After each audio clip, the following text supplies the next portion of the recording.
நேயர்கள் அனைவருக்கும் வணக்கம். நான் உங்கள் ஜோதிடன் கள்ளக்குறிச்சி ஏழுமலை. இன்று நாம் காண இருக்கக்கூடிய விருட்ச பரிகாரம் அப்படின்னு பார்க்கும்போது 2வது நட்சத்திரமான பரணி நட்சத்திரத்துக்கு உண்டான அற்புதமான ஒரு சிறந்த பரிகாரம்.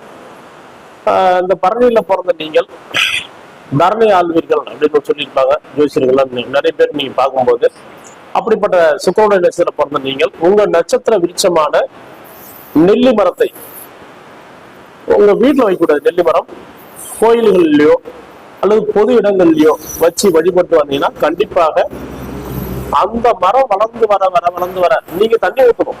நீங்க வச்சு தண்ணி ஊத்திட்டே வந்தீங்கன்னா அந்த மரம் நல்லா வளர்ந்து வந்ததுன்னா உங்களுடைய வாழ்க்கை தரம் சிறப்பா இருக்கும். ஜாதகத்துல எவ்வளவு தோஷம் இருந்தாலும் கண்டிப்பா நிவர்த்தி ஆகி நல்ல ஒரு உச்சத்தை தொட முடியும். நல்ல சந்தோஷமான வாழ்க்கையை அடைய முடியும். ஒரு மரம் வளர்ப்போம் மழை பெறுவோம் சொல்லி நம்முடைய அரசாங்கம் சொல்ற மாதிரி கண்டிப்பாக விருட்ச பரிகாரம் மிகச்சிறந்த பரிகாரம் செய்து பண்ணுங்கள். நன்றி, வணக்கம், வாழ்க வளம்.